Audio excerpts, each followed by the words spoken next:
BJP नेता बाबूलाल मरांडी ने हेमंत सोरेन पर साधा निशाना, कहा डर के मारे झारखंड के मुख्यमंत्री हेमंत सोरेन हो गए फरार।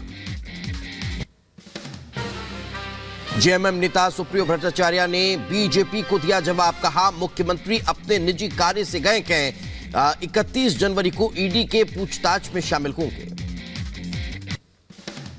सोरेन को लेकर झारखंड के राज्यपाल सीपी राधाकृष्णन का बयान, कहा झारखंड में कानून व्यवस्था की स्थिति ठीक नहीं, हेमंत सोरेन को जवाब देना चाहिए। हेमंत सोरेन के खिलाफ रांची में प्रदर्शन, एबीवीपी के कार्यकर्ताओं ने सोरेन का पुतला जलाकर प्रदर्शन किया। हेमंत सोरेन को लेकर बोले कांग्रेस नेता राजेश ठाकुर, सीएम के फरार होने की अफवाह फैलाई जा रही है, ये झारखंड सरकार को अस्थिर कर राष्ट्रपति शासन लागू करने की साजिश है। जोगेश्वरी भूमि घोटाला मामले में उद्धव गुट के नेता रविंद्र वायकर से ईडी ने की पूछताछ। करीब 8 घंटे की पूछताछ के बाद रविंद्र वायकर ने कहा, हमने बैंक के दस्तावेज और अन्य वितरण जमा कर दिए हैं। हरियाणा के पूर्व मुख्यमंत्री भूपेंद्र हुड्डा से ईडी ने की पूछताछ। ईडी ने हुड्डा से 7 घंटे तक सवाल जवाब किए। मानेसर लैंड डील घोटाला मामले में 14 दिन में दूसरी बार हुई पूछताछ। राहुल गांधी के उच्च शिक्षा में आरक्षण को खत्म करने वाले बयान पर केंद्रीय शिक्षा मंत्री धर्मेंद्र प्रधान ने पलटवार किया, कहा झूठ पर टिकी है राहुल की राजनीति, मोदी सरकार में आरक्षण के आधार पर हुई सबसे ज्यादा नियुक्ति।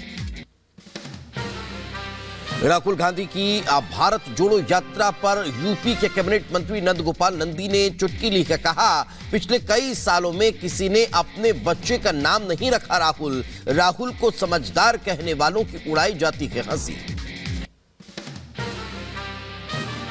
15-20 सालों में राहुल अपने बच्चे का किसी ने नाम नहीं रखा। राहुल गांधी को अगर कोई आदमी कहते हैं कि देश के सबसे समझदार व्यक्ति है तो लोग हंसने लगते हैं उसको। तो निश्चित रूप से राहुल गांधी टाइम पास कर रहे हैं। केंद्रीय मंत्री अनुराग ठाकुर ने कांग्रेस पर किया हमला, कहा कांग्रेस अपनों के साथ ही नहीं कर पाई न्याय, कांग्रेस की मोहब्बत की दुकान में मिल रही है नफरत, अब एक के बाद एक सहयोगी छोड़ रहे साथ। दिल्ली के मुख्यमंत्री अरविंद केजरीवाल ने नीतीश कुमार पर साधा निशाना, कहा नीतीश ने जो किया वो गलत, नीतीश के फैसले से एनडीए को फायदे की जगह होगा नुकसान। पटना में सीएम नीतीश से मिले जीतन राम मांझी और हम पार्टी के सभी विधायक संतोष मांझी ने भी मुलाकात की। रिपब्लिक भारत से खास बातचीत में बोले बिहार के डिप्टी सीएम सम्राट चौधरी, अयोध्या के राम मंदिर में उतारूंगा पगड़ी। जो मेरा व्यक्तिगत निर्णय था, हमने तय किया कि अयोध्या हम चलेंगे, अपने पगड़ी को भी मुरेठा को भी खोलूंगा और अपने सर को मुड़ाकर प्रभु श्री राम के चरणों में अर्पित करने का। बिहार के नए डिप्टी सीएम विजय सिन्हा ने रिपब्लिक भारत से की खास बातचीत में कहा, मोदी जी और नीतीश जी ने जो फैसला लिया है वो बिहार के विकास के लिए है, डबल इंजन की सरकार अब बिहार को आगे ले जाएगी।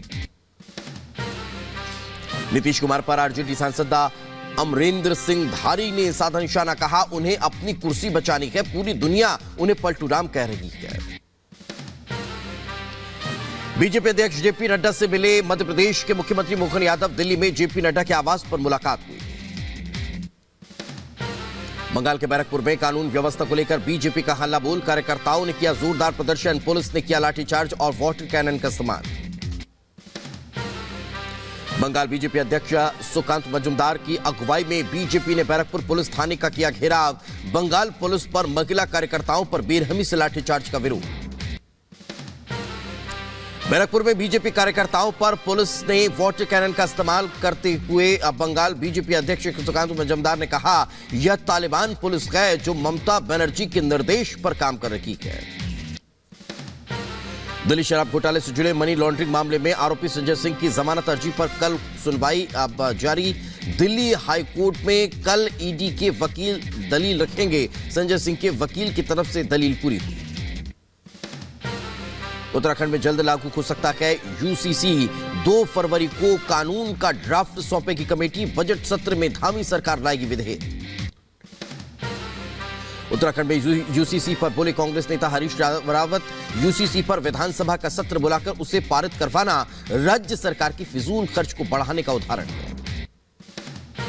यूसीसी पर बोले रमेश पोखरियाल निशंक, राज्य में कोर कमेटी ने अपना काम पूरा कर लिया है। 2 फरवरी को यूसीसी कमेटी अपनी रिपोर्ट सौंपेगी। 2 फरवरी को रिपोर्ट मिलने के बाद इसे कैबिनेट में लाया जाएगा। पश्चिम बंगाल के बीजेपी अध्यक्ष सुकांत मजूमदार का सीएए को लेकर बड़ा बयान, कहा लोकसभा चुनाव से पहले होगा लागू, हमें अपने केंद्रीय गृह मंत्री पर पूरा भरोसा है। लोकसभा वोट से पहले ही चालू होगा। आप निश्चित रहिए, हमारे गृह मंत्री जी पर हमें पूरा विश्वास है। वो बोल के गए हैं कि हम सीए करेंगे, तो सीए करेंगे मतलब अमित शाह अगर बोले हैं करेंगे तो जरूर करेंगे। सुकांत मजूमदार के बयान पर टीएमसी का पलटवार, पंजा ने कहा जनता को भड़का रहे हैं सुकांत मजूमदार। सीए को लेकर बोले सपा सांसद एसटी हसन, हम सीएए से सहमत नहीं, हिंदुस्तान में एक बहुत बड़ी आबादी इसके खिलाफ है। सीए पास हुए 2 साल हो गए, 2 से ज्यादा ही हो गए। अब जब पार्लियामेंट से पास हो गया तो बिल्कुल मुंह पे जा रही है, लागू तो हो रही है, ये लागू करेंगी, लेकिन थोड़ी आईडी सीए से हम सहमत नहीं है। सीमे पर लगे प्रतिबंध को 5 साल और बढ़ाया गया। आतंकवाद के खिलाफ जीरो टॉलरेंस नीति के तहत गृह मंत्रालय ने जारी किया आदेश। ज्ञानवापी को लेकर सुप्रीम कोर्ट में हिंदू पक्ष ने दी नई याचिका, कथित शिवलिंग के एएसआई सर्वे कराने की मांग, कोर्ट के आदेश पर सील गए शिवलिंग वाला हिस्सा। ज्ञानवापी मामले पर बोले हिंदू पक्ष के वकील विष्णु शंकर जैन, कोर्ट में हमने 2 याचिका दाखिल की है। शिवलिंग की वैज्ञानिक जांच की भी मांग की गई है, वैज्ञानिक जांच से ही सच सामने आएगा। ज्ञानवापी मामले में वाराणसी जिला कोर्ट में सोमनाथ व्यास की तहखाने में पूजा शुरू करने की याचिका पर आज होगी सुनवाई। याचिका में दूसरे पक्ष के नहीं आने से सुनवाई टली। शैलेंद्र पाठक की याचिका पर होगी सुनवाई।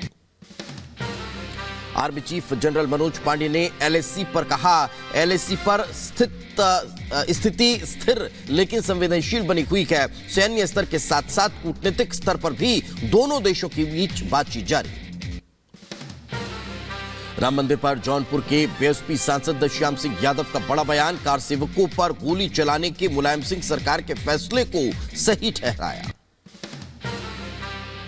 दिल्ली के सीएम केजरीवाल का बड़ा ऐलान, सीएम केजरीवाल ने कहा सौर नीति 2024 जारी की, छत पर सोलर पैनल लगाएं और बिजली का बिल बचाएं।